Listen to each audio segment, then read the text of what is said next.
So ಇವತ್ತಿನ ಕ್ಲಾಸಲ್ಲಿ ನಾವೇನು ಡಿಸ್ಕಸ್ ಮಾಡ್ತೀವಿ ಅಂತ ಹೇಳಿದ್ರೆ ಸೈಲೆಂಟ್ ಲೆಟರ್ಸ್.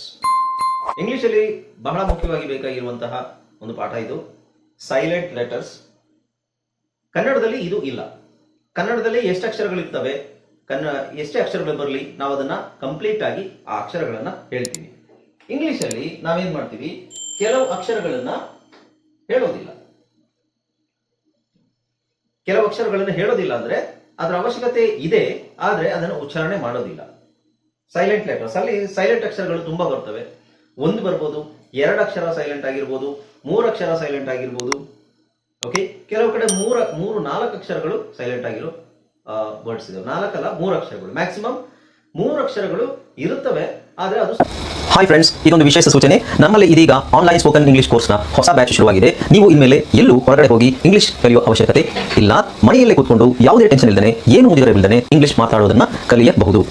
ಸ್ನೇಹಿತರೆ, ಸ್ಪೋಕನ್ ಇಂಗ್ಲಿಷ್ ಮಾತ್ರ ಅಲ್ಲ, ನಿಮಗೆ ಇಂಗ್ಲಿಷ್ನ ಓದಲಿಕ್ಕೆ ಬರಲಿಕ್ಕೆ ಬರಲ್ಲ ಅಂತ ಇಟ್ಕೊಳ್ಳಿ. ಈಗ ಇಂಗ್ಲಿಷಲ್ಲಿ ನಿಮಗೆ ಓದಲಿಕ್ಕೆ ಬರಲಿಕ್ಕೆ ಬರಲ್ಲ, ಬರೀ ನಿಮಗೆ ABCD ಮಾತ್ರ ಗೊತ್ತು, ಅಥವಾ ABCD ಗೊತ್ತಿಲ್ಲ ಅಂತ ಇಟ್ಕೊಳ್ಳಿ. ಸೊ ABCD ಗೊತ್ತಿಲ್ಲ ಅಂತ ಪರವಾಗಿಲ್ಲ, ನಾವು ನಿಮಗೆ ಇಂಗ್ಲಿಷ್ನ ಬೇಸಿಕ್ ಇಂದನೇ ಓದಲಿಕ್ಕೆ ಮತ್ತೆ ಬರಲಿಕ್ಕೆ ಸಹ ಹೇಳ್ಕೊಡ್ತೀವಿ. ಅದು ಅಲ್ಲದೆ ನೀವು ಒಂದು ವೇಳೆ ಕನ್ನಡನೇ ಬರಲ್ಲ ಅಂತ ಇಟ್ಕೊಳ್ಳಿ, ಕನ್ನಡನೂ ಹೇಳ್ಕೊಟ್ಟು ಕನ್ನಡದಿಂದ ಇಂಗ್ಲಿಷ್ನ ಹೇಗೆ ಓದೋದು, ಕನ್ನಡನೂ ನಾವು ಹೇಳ್ಕೊಟ್ಟು ಅದರ ಮೂಲಕ ಇಂಗ್ಲಿಷ್ನ ಹೇಗೆ ಕಲಿಯೋದು ಅನ್ನೋದನ್ನ ನಾವು ಈ ಕೋರ್ಸಲ್ಲಿ ಇನ್ಕ್ಲೂಡ್ ಮಾಡಿದ್ದೀವಿ. ಸ್ನೇಹಿತರೆ, ಈ ಕೋರ್ಸನ್ನ ಚಿಕ್ಕ ಮಕ್ಕಳನ್ನು ಹೊರತುಪಡಿಸಿ ಬೇರೆ ಯಾರು ಬೇಕಾದ್ರೆ ಈ ಕೋರ್ಸ್ಗೆ ಜಾಯ್ನ್ ಆಗಬಹುದು. ನೀವು ಕೆಲಸಕ್ಕೆ ಹೋಗೋರು ಇರ್ಬೋದು, ಮನೆಯಲ್ಲಿ ಇರೋರು ಇರ್ಬೋದು, ಅಥವಾ ನೀವು ಯಾವುದೋ ಒಂದು ಬಿಸ್ನೆಸ್ ಮಾಡ್ತಾ ಇರ್ಬೋದು. ಓಕೆ, ಸೊ ಯಾರು ಬೇಕಾದ್ರೂ ಈ ಕೋರ್ಸ್ನ ಜಾಯ್ನ್ ಆಗಬಹುದು. ಹಾಗಾದ್ರೆ ಸ್ನೇಹಿತರೆ, ತಡ ಯಾಕೆ? ಈ ಸ್ಪೋಕನ್ ಇಂಗ್ಲಿಷ್ ಕೋರ್ಸ್ ಮತ್ತು English basic reading and writing ಕೋರ್ಸ್ನ ಜಾಯ್ನ್ ಆಗಬೇಕು ಅಂತ ಆಸಕ್ತಿ ಇರೋರು ಈ ಕೂಡಲೇ ನಿಮ್ಮ ಫೋನ್ ತೆಗೆದುಕೊಳ್ಳಿ, ಹಾಗೂ ಇಲ್ಲಿ ಬರ್ತಿರುವಂತಹ ನಂಬರ್ಗೆ ಅಥವಾ ಕೆಳಗಡೆ ಬರ್ತಾ ಇರುವಂತಹ ನಂಬರ್ಗೆ ನೀವು ಕರೆ ಮಾಡತಕ್ಕದ್ದು, ಅಥವಾ ವಾಟ್ಸ್ಆಪ್ ನಲ್ಲಿ ಸಂಪರ್ಕಿಸಿ ನಿಮ್ಮ ಹೆಸರನ್ನ ರಿಜಿಸ್ಟರ್ ಮಾಡಿಕೊಳ್ಳಿ. ಸೈಲೆಂಟ್ ಆಗಿರುತ್ತೆ. ಅದು ಯಾಕೆ ಸೈಲೆಂಟ್ ಆಗಿರುತ್ತೆ? ಸೈಲೆಂಟ್ ಅಕ್ಷರಗಳು ಎಲ್ಲೆಲ್ಲಿ ಬರ್ತವೆ, ಯಾವ ಸನ್ನಿವೇಶ, ಯಾವ ತರ ಅಕ್ಷರಗಳು ಬಂದಾಗ ಸೈಲೆಂಟ್ ಆಗ್ತವೆ, ಅದಕ್ಕೆಲ್ಲ ಕಾರಣ ಮತ್ತೆ ಪ್ಯಾಟರ್ನ್. ಕೆಲವು ಪ್ಯಾಟರ್ನ್ ಈ ತರ ಬಂದಾಗ ಈ ಅಕ್ಷರಗಳು ಸೈಲೆಂಟ್ ಆಗ್ತವೆ, ಅಥವಾ ಎಸ್ ಮುಂದೆ ಸಿ ಬಂದ್ರೆ ಸಿ ಸೈಲೆಂಟ್ ಆಗುತ್ತೆ. ಈ ತರ ಕೆಲವುದು ಪ್ಯಾಟರ್ನ್ ಇದೆ, ಕೆಲವುದು ರೂಲ್ಸ್ ಇದೆ. ಇದನ್ನೆಲ್ಲ ನಾವು ಕರೆಕ್ಟ್ ಆಗಿ ತಿಳ್ಕೊಂಡ್ರೆ ನಮಗೆ ಒಂದಷ್ಟು ಮಟ್ಟಿಗೆ, ಇಫ್ ನಾಟ್ 100%, ಒಂದು 95% ನಮಗೆ ಐಡಿಯಾ ಸಿಗುತ್ತೆ ಎಲ್ಲಿ ನಾವು ಸೈಲೆಂಟ್ ಮಾಡಬೇಕು ಅಂತ. ಓಕೆ, ಸೊ ಇದು ನಾವು ತಿಳ್ಕೋಬೇಕು, ಅದ್ರ ಜೊತೆಗೆ ಪ್ರಾಕ್ಟೀಸ್ ಮಾಡಬೇಕು. ಪ್ರಾಕ್ಟೀಸ್ ಮಾಡಿದ್ರೆ ಮಾತ್ರ ಅದು ನಮಗೆ ಕರೆಕ್ಟ್ ಆಗಿ ಆ ವರ್ಡ್ಸ್ ನಮಗೆ ಮೈಂಡ್ ಅಲ್ಲಿ ಕೂತ್ಕೊಳ್ಳೋದು. ಸುಮ್ಮನೆ ನೋಡ್ಕೊಂಡು ತಿಳ್ಕೊಳ್ಳೋದ್ರಿಂದ ಏನು ಪ್ರಯೋಜನ ಇಲ್ಲ. ಯು ಹ್ಯಾವ್ ಟು ಪ್ರಾಕ್ಟೀಸ್ ಮಾಡೋದು, ಬರಿಬೇಕು. ಬರವಣಿಗೆ, ಇದು ಸೈಲೆಂಟ್ ಲೆಟರ್ ನಿಮಗೆ ಯಾವಾಗ ಅದರ ಸಮಸ್ಯೆ ಹೋಗುತ್ತೆ ಅಂತ ಹೇಳಿದ್ರೆ, ಈ ಪದಗಳನ್ನ ಬರಿಬೇಕು, ಓದಬೇಕು. ಓದೋದನ್ನ ಪದೇ ಪದೇ ಬರಿಬೇಕು. ಅವಾಗ ಬರೆದಾಗ ನಮಗೆ ಈ ಅಕ್ಷರ, ಈ ಪದ, ನಮಗೆ ಈ ಪದದಲ್ಲಿ ಈ ಅಕ್ಷರಗಳು ಸೈಲೆಂಟ್ ಆಗಿದ್ದಾವೆ, ಅದನ್ನ ಹೇಳಬಾರ್ದು ಅಂತ ನಮಗೆ ಅದು ಕರೆಕ್ಟ್ ಆಗಿ ಅರ್ಥ ಆಗುತ್ತೆ. ಅರ್ಥ ಆಗೋದ್ರ ಜೊತೆಗೆ ನೆನಪಲ್ಲೂ ಇರುತ್ತೆ. ಓಕೆ, ಸೊ ಬನ್ನಿ, ಇವತ್ತು ಸೈಲೆಂಟ್ ಅಕ್ಷರಗಳು ಎ ಇಂದ ಝೆಡ್ ತನಕ ಎ ಅಕ್ಷರನೂ ಸೈಲೆಂಟ್ ಆಗುತ್ತೆ, ಬಿ ಸೈಲೆಂಟ್ ಆಗುತ್ತೆ, ಸಿ ಸೈಲೆಂಟ್ ಆಗುತ್ತೆ, ಇ ಸೈಲೆಂಟ್ ಆಗುತ್ತೆ, ಝೆಡ್ ತನಕನೂ ಅಕ್ಷರಗಳು ಸೈಲೆಂಟ್ ಆಗ್ತವೆ. ಓಕೆ, ಸೊ ಅದು ಯಾವ್ಯಾವ ನೋಡೋಣ, ಹಂತವಾಗಿ ನೋಡೋಣ. ಫಸ್ಟ್ ನಾವು ಸೈಲೆಂಟ್ ಎ ಅಕ್ಷರ ಎಲ್ಲಿ ಸೈಲೆಂಟ್ ಆಗುತ್ತೆ ಅನ್ನೋದನ್ನ ನೋಡೋಣ ಫಸ್ಟ್. ಓಕೆ, ಸೊ ಜಾಸ್ತಿ ಎ ಅಕ್ಷರ ಜಾಸ್ತಿ ಸೈಲೆಂಟ್ ಆಗೋದಿಲ್ಲ, ಆದ್ರೂ ಕೆಲವು ಕಡೆ ಅದನ್ನ ಸೈಲೆಂಟ್ ಮಾಡಿ ಹೇಳ್ಬೋದು. ಬಟ್ ನೀವು ಸೈಲೆಂಟ್ ಮಾಡದೇ ಇದ್ರೂ ಪರವಾಗಿಲ್ಲ ಅಂತ ಹೇಳ್ಬೋದು. ಕೆಲವು ಅಕ್ಷರಗಳು ಆಗಿದಾವೆ. ಈಗ ಉದಾಹರಣೆಗೆ ಆರ್ ಅಕ್ಷರ ಸೈಲೆಂಟ್ ಮಾಡಲೇಬೇಕಂತಿಲ್ಲ, ಹಾಗೇನೆ ಎ ಅಕ್ಷರ ಸೈಲೆಂಟ್ ಮಾಡಲೇಬೇಕಂತಿಲ್ಲ. ಸೈಲೆಂಟ್ ಮಾಡಿ ಹೇಳಿದ್ರೆ ಚೆನ್ನಾಗಿರುತ್ತೆ. ಸೈಲೆಂಟ್ ಮಾಡದೇನೆ ಉದಾಹರಣೆಗೆ ನಾನು ಹೇಳ್ತೀನಿ ನೋಡಿ. ಬಟ್ ಕೆಲವು ಕಡೆ ಕಡ್ಡಾಯವಾಗಿ ಸೈಲೆಂಟ್ ಮಾಡಲೇಬೇಕು. ಉದಾಹರಣೆ ನೋಡಿ, ಇಲ್ಲಿ ಸೈಲೆಂಟ್ ಮಾಡಲೇಬೇಕಾಗಿರುವಂತಹ ವರ್ಡ್ಸ್ ನಾನು ಹೇಳ್ತೀನಿ. ಪಾರ್ಲಿಮೆಂಟ್ ಅಂತಿದೆ. ಪಾರ್ಲಿಮೆಂಟ್ ಅಲ್ಲಿ ಎ ಇದೆ, ಅದರ ಅವಶ್ಯಕತೆನೇ ಇಲ್ಲ ಅಲ್ಲಿ. ಆಮೇಲೆ ಎಸ್ಥೆಟಿಕ್, ಇಲ್ಲೂ ಎ ಇದೆ, ಇಲ್ಲಿ ಎ ಅವಶ್ಯಕತೆ ಇಲ್ಲ. ಓಕೆ, ಸೊ ನಮಗೆ ಉಚ್ಚಾರಣೆ ಇದಿಲ್ಲ ಅಂದ್ರೂ ಸಹ ಇದು ಎಸ್ಥೆಟಿಕ್ ಅಂತಾನೆ ಓದ್ಬೋದು, ಇದಿಲ್ಲ ಅಂದ್ರೂ ಸಹ ಪಾರ್ಲಿಮೆಂಟ್ ಅಂತಾನೆ ಓದ್ಬೋದು. ಈ ಅಕ್ಷರಗಳು ಯಾಕೆ ಸೈಲೆಂಟ್ ಆಗ್ತವೆ ಅಂತ ಹೇಳಿದ್ರೆ, ಭಾಷೆ ಅನ್ನೋದು ವಿಕಾಸಗೊಂಡಿರುವಂಥದ್ದು, ಎವಲ್ಯೂಷನ್ ಆಗಿದೆ ಲ್ಯಾಂಗ್ವೇಜ್. ಅಂದ್ರೆ 150 ವರ್ಷಗಳ ಹಿಂದೆ ಅಥವಾ 200 ವರ್ಷಗಳ ಹಿಂದೆ ಮಾತಾಡ್ತಿದ್ದಲ್ಲ ನಾವೀಗ ಮಾತಾಡೋ ಕನ್ನಡ ಆಗ್ಲಿ ಇಂಗ್ಲಿಷ್ ಆಗ್ಲಿ ಬಹಳಷ್ಟು ಬದಲಾವಣೆಗಳಾಗಿರ್ತವೆ. ಮುಂಚೆ ಹೀಗೆ ಮಾತಾಡ್ತಿದ್ರು, ಪಾರ್ಲಿಯಾಮೆಂಟ್ ಅಂತ ಹೇಳ್ತಾ ಇದ್ರು, ಈಗ ಅದನ್ನ ಪಾರ್ಲಿಮೆಂಟ್ ಅಂತ ಶಾರ್ಟ್ ಆಗಿರುತ್ತೆ. ಸೊ ಹಾಗಾಗಿ ಅಕ್ಷರಗಳು ಹಾಗೆ ಇರ್ತವೆ, ಅದನ್ನ ಹೇಳೋ ರೀತಿ ಸ್ವಲ್ಪ ಚೇಂಜ್ ಆಗಿರುತ್ತೆ. ಓಕೆ, ಸೊ ಇಲ್ಲಿ ಪಾರ್ಲಿಮೆಂಟ್ ಅಲ್ಲಿ ನಾವು ಉಚ್ಚಾರಣೆ ಮಾಡೋ ಹಾಗಿಲ್ಲ, ಹಾಗೆ ಎಸ್ಥೆಟಿಕ್ ಅಲ್ಲಿ ಉಚ್ಚಾರಣೆ ಮಾಡೋ ಹಾಗಿಲ್ಲ. ಎ ಅಕ್ಷರದ್ದು ಜಾಸ್ತಿ ವರ್ಡ್ಸ್ ಏನಿಲ್ಲ. ಆಮೇಲೆ ನೋಡಿ, ಇಲ್ಲಿ CALLY ಎಲ್ಲೆಲ್ಲಿ ಬರುತ್ತೆ? CALLY ಕೊನೆಯಲ್ಲಿ ಬಂದಾಗ ನಾವು ಕಲಿ ಅಂತ ಹೇಳೋ ಅವಶ್ಯಕತೆ ಇಲ್ಲ, ಏನ ಸೈಲೆಂಟ್ ಮಾಡಬಹುದು,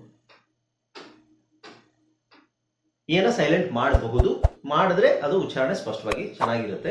ಸ್ಟ್ಯಾಂಡರ್ಡ್ ಇಂಗ್ಲಿಷ್ ಅಲ್ಲಿ ಮಾಡ್ತಾರೆ. ಆರ್ಟಿಸ್ಟಿಕಲಿ ಅಂತ ಹೇಳೋದನ್ನ ಆರ್ಟಿಸ್ಟಿಕ್ಲಿ ಅಂತ ಹೇಳ್ಬೋದು.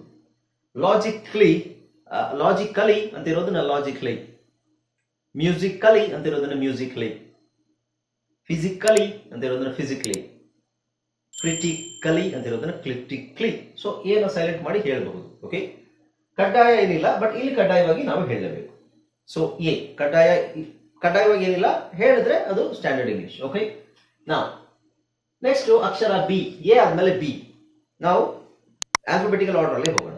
ABCDE ಇದೇ ತರ ಈ ಅಕ್ಷರಗಳು ಎಲ್ಲೆಲ್ಲಿ ಸೈಲೆಂಟ್ ಆಗುತ್ತೆ ಅಂತ ನೋಡೋಣ. ಬಿ ಎಲ್ಲಿ ಸೈಲೆಂಟ್ ಆಗುತ್ತೆ ನೋಡಿ. MB ಕೊನೆಯಲ್ಲಿ M ಮತ್ತೆ B ಬಂದ್ರೆ, ಕೊನೆಯಲ್ಲಿ MB ಬಂದ್ರೆ B ನ ಸೈಲೆಂಟ್ ಮಾಡಬಹುದು. ಓಕೆ, ಹಾಗೆ ನೋಡಿ ಇಲ್ಲಿ MB ಇದೆ, MB ಪದದ ಕೊನೆಯಲ್ಲಿ ನಿಮಗೆ M ಮತ್ತೆ B ಒಟ್ಟಿಗೆ ಬಂದ್ರೆ B ನ ಸೈಲೆಂಟ್ ಮಾಡಬಹುದು. ಅದೇ ತರ BT ಒಟ್ಟಿಗೆ ಬರುತ್ತೆ ಅಂತ ಇಟ್ಕೊಳ್ಳಿ. BT ಬಂದಾಗಲೂ B ನ ಸೈಲೆಂಟ್ ಮಾಡಬಹುದು. ಫಸ್ಟ್ ಯಾವುದು MB ಇದನ್ನ ನಾವು ಬಾಂಬ್, ನಾವೇನಂತ ಹೇಳ್ತೀವಿ, ಬಾಂಬು. ನಾವು ಬಾಂಬು ಅಂತ ಹೇಳ್ತೀವಿ. ಬಾಂಬ್ ಅಂದ್ರೆ ಬಾಂಬ್ ಕೇಳಿದಿರಲ್ಲ, ಬಾಂಬ್ ಇಟ್ರು, ಬಾಂಬ್ ಇಟ್ಟು ಏನೋ ಬಾಂಬ್ ದಾಳಿ, ಬಾಂಬು ಅಂತ ಹೇಳ್ತೀವಿ. ಸೊ ಅಲ್ಲಿ ಬೂ ಅವಶ್ಯಕತೆ ಇಲ್ಲ, ಜಸ್ಟ್ ಬಾಂಬ್ ಎಂ ಅಲ್ಲೇ ಮುಗಿಬೇಕು. ಬಾಂಬ್ ಅಲ್ಲ, ಬಾಂಬ್. ಹಾಗೆ ಇದು ಕ್ಲೈಂಬ್ ಅಲ್ಲ, ಕ್ಲೈಂಬ್. ಕೋಂಬ್ ಅಲ್ಲ, ಕೋಂಬ್. ಬಿ ನ ತೆಗೆದುಬಿಡಿ. ಕೂಲಂಬ್ ಅಲ್ಲ, ಕೂಲಂ. ಹಾಗೆ ಕ್ರಮ್, ಡೆಟ್. ಸೊ ಬಿಟಿ ಅಲ್ಲಿ ಎಂಡ್ ಆಯ್ತು ಅಂದ್ರೂ ಸಹ ನಾವು ಅದನ್ನ ಬಿ ನ ಸೈಲೆಂಟ್ ಮಾಡಬಹುದು. ಇದನ್ನ ಡೆಬಿಟ್ ಅಂತ ಹೇಳಲ್ಲ, ಡೆಟ್. So B silent. ಹಾಗೆ ಇಲ್ಲಿ ಡೌಟ್, ನೀವೆಲ್ಲರೂ ಯೂಸ್ ಮಾಡೋ ಪದ ಇದು. ಕಾಮನ್ ಆಗಿ ನಾವೆಲ್ಲರೂ ಯೂಸ್ ಮಾಡ್ತೀವಿ. ಡೌಟ್, ನನಗೊಂದು ಡೌಟ್ ಇದೆ, ನನಗೆ ಒಂದು ಡೌಟ್ ಇದೆ. ಬಿಟ್ ಅಂತ ಹೇಳಲ್ಲ, ಬಿ ಇದೆ, silent. Dumb, B silent. Jamb, lamb, limb, numb. Okay, ಕೊನೆಯಲ್ಲಿ ಬಂದ್ರೆ ಮಾತ್ರ ನೋಡಿ. ಮಧ್ಯದಲ್ಲಿ ಈಗ ಈ ತರ ಬಂದು ತಿಳ್ಕೊಳ್ಳಿ. ನಂಬರ್ ಅಲ್ಲಿ ಬಿ ನ ಹೇಳಬೇಕು. ನಮರ್ ಅಂತ ಹೇಳಲ್ಲ, ನಂಬರ್. ಓಕೆ, ಬಟ್ ಇದೊಂದು ಪದದಲ್ಲಿ ನಿಮಗೆ ER ಬರುತ್ತೆ. ಅದು ಯಾಕೆಂದ್ರೆ ಈ ಪದನೇ ನಿಮಗೆ ಪ್ಲಮ್ ಅಂತಿದೆ. ಸೊ ಇಲ್ಲಿ ಬಿ ಸೈಲೆಂಟ್. ಅದಕ್ಕೆ ನಾವು ER ಹಾಕಿದಾಗ ಅದು ಪ್ಲಮರ್ ಅಂತ ಆಗುತ್ತೆ. ಪ್ಲಂಬರ್ ಅಂತ ಹೇಳ್ಬೇಕಂತ ಕೇಳಿದ್ರೆ ಪ್ಲಂಬರ್ ಅಂತ ಹೇಳೋ ಅವಶ್ಯಕತೆ ಇಲ್ಲ. You can just say plum. Okay, ಹಾಗೆ ಇಲ್ಲಿ ನೋಡಿ TLE ಇದೆ. BT ಅಲ್ಲಿ ಬಂದ್ರೆ ಬಿ ನ ಸೈಲೆಂಟ್ ಮಾಡಬೇಕು. ನಾವು ಸಬ್ ಟಿಲ್ ಅಂತ ಹೇಳಕ್ಕಾಗಲ್ಲ. ಸಬ್ ಟಿಲ್ ಅಲ್ಲ, ಸಟಲ್. ಸೊ ಇಲ್ಲಿ ಬಿ ಸೈಲೆಂಟ್. ಹಾಗೆ succumb B silent. Thumb B silent. Tomb B silent. So ಇಲ್ಲಿ ನೋಡಿ TOM ಟಾಮ್ ಆಗುತ್ತೆ, TOMB ಟೂಮ್ ಆಗುತ್ತೆ. ಇದು ಇಂಗ್ಲಿಷ್ ಅಲ್ಲಿ ಕೆಲವು ವಿಚಿತ್ರ ಪದಗಳಿದಾವೆ, ಅದರಲ್ಲಿ ಉಚ್ಚಾರಣೆ ಸ್ವಲ್ಪ ಚೇಂಜ್ ಆಗುತ್ತೆ. ಅದರಲ್ಲಿ ಇದು ಒಂದು. Tomb, whom. WOMB ಬಂದಾಗ ಬಿ ಸೈಲೆಂಟ್ ಮಾಡಬೇಕು. ಏನ್ ಹೇಳ್ಬೇಕು? ವೂಮ್. Tomb, whom. ಬಟ್ ಇಲ್ಲಿ ಇದು ಕೂಮ್ ಆಗಲ್ಲ, ಇದನ್ನ ಖೋಮ್ ಅಂತ ಹೇಳ್ಬೇಕು. ಖೋಮ್ ಒಂದೇ ತರ ಕಾಣಿಸುತ್ತೆ, ಬಟ್ ಒಂದೇ ತರ ಉಚ್ಚಾರಣೆ ಇರೋದಿಲ್ಲ. ಓಕೆ, ಇವಾಗ ಗೊತ್ತಾಯ್ತಲ್ಲ. ಎಲ್ಲಿ ಸೈಲೆಂಟ್ ಆಗುತ್ತೆ, ಜಾಸ್ತಿ ವರ್ಡ್ಸ್ ಅಲ್ಲಿ ಸೈಲೆಂಟ್ ಆಗೋದಿಲ್ಲ. ಅಥವಾ ನೀವು ಸೈಲೆಂಟ್ ಇಲ್ಲಿ ಮಾಡದೇ ಇದ್ರೂ ಪರವಾಗಿಲ್ಲ, ಹೇಳಿದ್ರು ಪರವಾಗಿಲ್ಲ, ತೊಂದರೆ ಏನು ಆಗೋದಿಲ್ಲ. ಬಟ್ ಇಲ್ಲಿ ಕೆಲವು ಕಡೆ ಕಡ್ಡಾಯವಾಗಿ ಮಾಡಲೇಬೇಕು. ಇಲ್ಲಿ ಪಾರ್ಲಿಯಾಮೆಂಟ್ ಅಂತ ಹೇಳೋ ಅವಶ್ಯಕತೆ ಇಲ್ಲ, ಪಾರ್ಲಿಮೆಂಟ್. ಇಲ್ಲಿ ಎಸ್ಥೆಟಿಕ್ ಅಲ್ಲ, ಜಸ್ಟ್ ಎಸ್ಥೆಟಿಕ್. ಸೊ ಈ ಉಚ್ಚಾರಣೆ ಏನು? Short E, which is aesthetic. Okay, so A ಮತ್ತೆ ಬಿ ಎಲ್ಲೆಲ್ಲಿ ಸೈಲೆಂಟ್ ಆಗುತ್ತೆ ಅಂತ ಗೊತ್ತಾಯ್ತಲ್ವಾ. Next let's move to C. A ಆಯ್ತು, ಬಿ ಆಯ್ತು, ಸಿ. ಓಕೆ, ಸೊ ಇದೆಲ್ಲ ನೀವು ಕರೆಕ್ಟ್ ಆಗಿ ತಿಳ್ಕೊಂಡಿದ್ರೆ ನಿಮಗೆ ರೀಡಿಂಗ್ ಈಸಿ ಆಗುತ್ತೆ.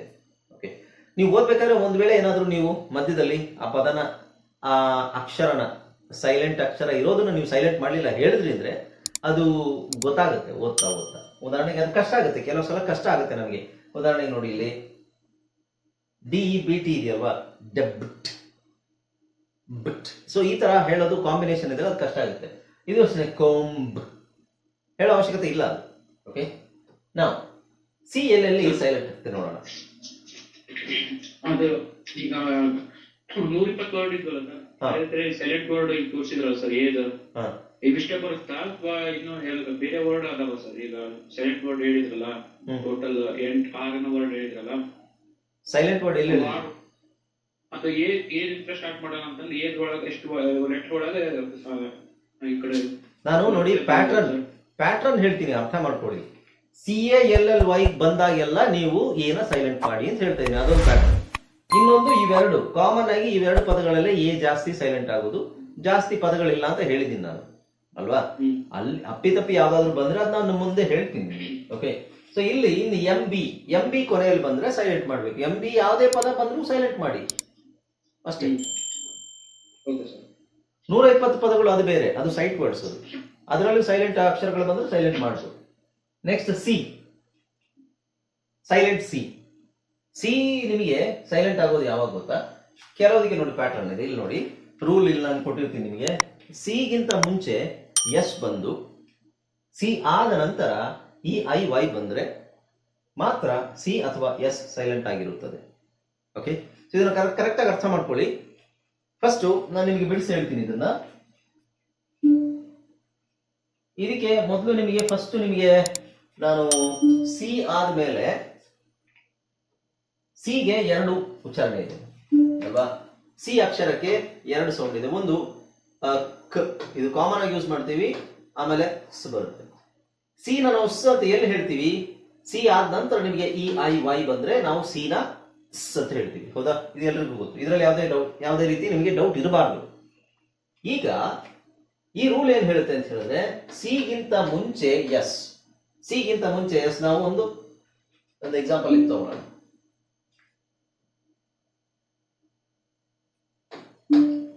ಸಿಗಿಂತ ಮುಂಚೆ ಎಸ್ ಬರೋದು ನೋಡಿ. ಈ ಪದ ನಾನು ತಗೊಳ್ತೀನಿ ಇಲ್ಲಿ.